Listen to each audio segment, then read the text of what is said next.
Assalamualaikum warahmatullahi wabarakatuh.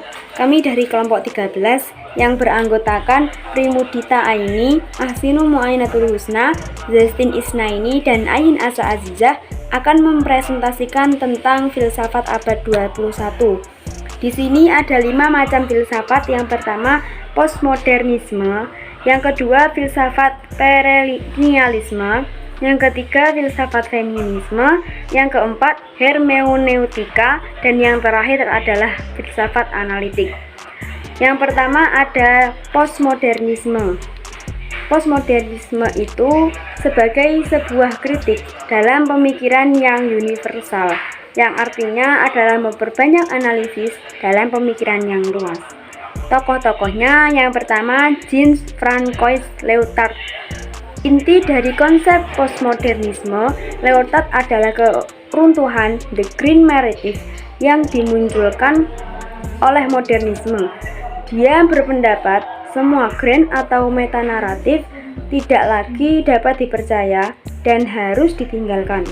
Lyotard juga menyatakan bahwa zaman kemajuan teknologi saat ini, kesatuan ontologis sudah harus delegitimasi dan digantikan dengan paralogi, yaitu kesadaran untuk menerima keberagamaan realitas permainan unsur dengan logikanya sendiri tanpa ada upaya saling menindas atau menguasai. Yang kedua, Jacques Derrida. Maskot pemikiran Derrida adalah teori dekonstruksi yang menolak kemapanan, otoritas, dan kestabilan makna.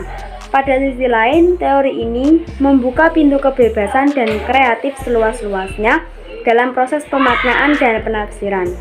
Agama bagi Derrida adalah agama tanpa cemburu dan prasangka, agama yang terbuka kepada semua, agama yang tidak akan pernah mencecah dasar akhir kebenaran. Yang ketiga, Jean Baudrillard. Ada 2 pemikiran penting Baudrillard yang berkaitan erat dengan masalah filsafat, yaitu simulasi dan hiperreality. Filsafat perennialisme. Perennialisme adalah tren aliran filsafat yang muncul di barat awal abad 20 Masehi. René Guénon adalah salah seorang pengasas terpenting yang membangun filsafat perennialisme secara sistem.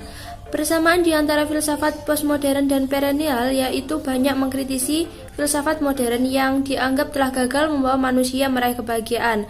Namun kedua filsafat ini bersimpang jalan ketika menyentuh permasalahan metafisika. Kaitannya dengan agama, filsafat perennial bersikap sintesis, bukan tesis antitesis, apalagi sinkritis dan simbosis. Artinya ajaran agama itu disatukan dan dipahami ke jantung ajarannya, bukan membandingkan apalagi mengkritisi ajaran setiap agama. Tokoh-tokoh filsafat perennialisme. Yang pertama adalah René Guénon. Inti dari pemikiran Guénon adalah pluralisme agama. Dalam konteks ilmu pengetahuan, Guénon seperti filosof perennial lainnya banyak mengkritisi pemikiran modern yang dianggap salah kaprah, sebab menepikan unsur metafisik dan beranggapan pendekatan sains sebagai satu-satunya jalan menuju ilmu pengetahuan. Yang kedua adalah Aldous Leonard Huxley. Huxley membagi filsafat perennial kepada 3 kelompok, yaitu metafisika sebagai pengenalan ilahi, psikologi sebagai mediator untuk menemukan unsur ilahi di dalam jiwa manusia, dan etika berfungsi sebagai kompas penunjuk tujuan akhir dari kehidupan manusia. Ketiga aspek tersebut bersifat perennial, abadi, dan berlaku sepanjang masa. Filsafat perennial Huxley memiliki konsep tersendiri tentang Tuhan, alam, dan manusia. Yang ketiga adalah Fridtjof Schuon. Inti dari filsafat Schuon adalah perbedaan setiap agama sesungguhnya hanya pada level eksoteris, bukan pada dataran eksoteris, serta pandangan Schuon terhadap agama, khususnya Islam, tidak lebih dari pengalaman spiritualnya ketika menjadi pengikut tarekat Alawiyah di Aljazair. Filsafat feminisme. Feminisme adalah serangkaian gerakan sosial, gerakan politik, dan ideologi yang memiliki tujuan yang sama, yaitu untuk mendefinisikan, membangun, dan mencapai kesetaraan gender di lingkup politik, ekonomi, pribadi, dan sosial. Mary Wollstonecraft adalah tokoh perintis filsafat ini yang dengan lantang menyerukan persamaan hak di antara lelaki dan perempuan serta menolak semua bentuk perbudakan. Aliran feminisme yang lain adalah feminisme radikal yang sudah ada sebelum tahun 1970. Ada dua aspek yang menjadi akar penindasan lelaki terhadap perempuan dalam pemikiran ini. Yang pertama adalah sistem patriarkis yang berlaku universal, di mana lelaki dijadikan sebagai pemimpin. Yang kedua adalah kondisi biologis perempuan itu sendiri yang membuat dia lemah terhadap lelaki seperti haid dan melahirkan. Filsafat hermeneutika. Definisi hermeneutika secara utuh dapat dipahami oleh tiga makna, yaitu to say, mengatakan, to explain, menjelaskan, dan to translate, menerjemahkan. Hermeneutika bertujuan untuk mengungkapkan kepentingan di balik teks. Tokoh-tokohnya yang pertama yakni Friedrich Daniel Ernest Schleiermacher. Schleiermacher adalah menghilangkan nilai-nilai sakral kitab suci menjadi sesuatu yang profen, sehingga tidak ada beda dalam memahami dan menafsirkan wahyu Tuhan dengan buku-buku ilmu pengetahuan baik klasik maupun modern. Schleiermacher berpendapat bahwa interpretasi dapat dicapai dengan dua cara, yaitu ketatabahasaan dan psikologis. Yang kedua, William Dilthey. Dimulai dengan pembagian ilmu pengetahuan kepada dua, yaitu ilmu alam dan ilmu sosial.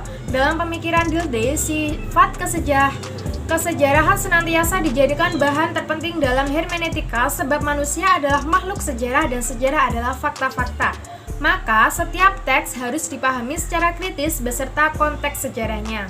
Yang ketiga, Martin Heidegger. Heidegger berpendapat hermeneutika bukan lagi sekedar metodologi filologi, dan bukan pula metodologi ilmu sosial, bukan pembinaan sikap serta keterampilan. Yang keempat, Hans Gerd Gadamer. Gadamer mengungkapkan bahwa konsep hermeneutika-nya terdiri dari tiga unsur, yakni filsafat. Ketiga filsafat dan filosof di atas sesungguhnya memiliki pengaruh yang signifikan terhadap pemikiran hermeneutikanya. Gadamer banyak mengambil manfaat dari pemikiran Augustine yang berupaya merasionalkan doktrin Kristen, khususnya dalam masalah ketuhanan Yesus. Inti dari hermeneutika Gadamer adalah interaksi dialektika di antara penafsiran dengan teks. Yang kelima, Gerhard Habermas. Musahab Frankfurt banyak mengkritik filsafat positivisme yang larut dengan segala jenis fakta dan dianggap sebagai biang keladi berakhirnya teori ilmu pengetahuan 82, sehingga filsafat mereka mengaruh kepada ideologi. Pada sisi lain, mereka juga menolak anggapan kaum positif yang menganggap ilmu itu bebas nilai. Dan yang keenam ada Muhammad Arkoun. Isu sentral dalam pemikiran Arkoun adalah kebangkitan Islam dari tidur panjangnya. Bagi Arkoun, aturan Islam itu terbagi menjadi dua, yakni thinkable dan unthinkable. Yang diinginkan Arkoun adalah perlu adanya pemahaman yang bebas, free thinking terhadap semua unsur dalam Islam. Filsafat analitik. Inti dari filsafat ini adalah kritik terhadap pemikiran filsafat terdahulu yang sering hanyut dalam kesemuan sebab telah terjadi kesalahan dalam penayaran. Tokoh-tokoh. 1. Gottlob Frege. Inti dari filsafatnya adalah ingin menjelaskan bahwa filsafat itu adalah logika dan logika dapat direduksi ke dalam matematika. Maka pembuktian filsafat sesungguhnya bisa dilakukan seperti pembuktian dalam ilmu-ilmu eksakta lainnya. Selain itu, Frege juga berbicara tentang arti esense, acuan, dan proposi. Artinya kenyataan atau proposisi itu dianggap benar jika memiliki arti dan acuan. 2. Bertrand Russell. Adanya beberapa aspek penting dalam pemikiran Russell, yaitu 1. Logika atau mistik, 2. Epistemologi, 3. Agama. Dalam bukunya My Philosophical Development, Russell sesungguhnya menjelaskan penggambaran mencari agama melalui filsafat Plato sampai Hegel, maka baginya agama itu adalah humanisme. 3. Ludwig Wittgenstein memiliki 3 konsep, yaitu A. Teori gambar, penjelasan tentang adanya hubungan mutlak di antara ungkapan dan kedudukan faktual. B. Epistemologi, cukup cukup jelas dan didasari oleh teori gambar di mana sesuatu wujud dinyatakan ada dan benar jika memiliki hubungan di antara ungkapan dan fakta-fakta. C. Tractatus Logico atau Philosophicus merupakan karya pertama Wittgenstein, berisikan pernyataan-pernyataan yang secara logis memiliki hubungan. Intinya, alam ini sesungguhnya merupakan kumpulan dari fakta-fakta atomis. 4. Gilbert Ryle, The Concept of Mind. Buku Gilbert Ryle ini membahas dualisme Cartesian yang beranggapan bahwa fisik dan pikiran merupakan dua substansi terpisah. B. Behaviorisme. Ryle berpendapat sesungguhnya keadaan mental seseorang dapat dilihat dari perilakunya dan inilah yang dikenal dengan behaviorisme. C. Philosophy as cartography. Ryle menganalogikan filosof sebagai map maker yang mampu membuat implication traits, artinya setiap kata memiliki kontribusi untuk membuat suatu statement. 5. Richard Rorty. Rorty sesungguhnya banyak mengkritik filsafat tradisional, khususnya konsep yang berprinsip akal dapat mengungkapkan kebenaran yang ada di alam ini. Rorty juga mengunut paham yang menafikan bahwa akal dan bahasa berisikan representasi dari kebenaran. Demikian materi yang dapat kami sampaikan. Kurang lebihnya kami mohon maaf. Billahi taufik wal hidayah. Wassalamualaikum warahmatullahi wabarakatuh.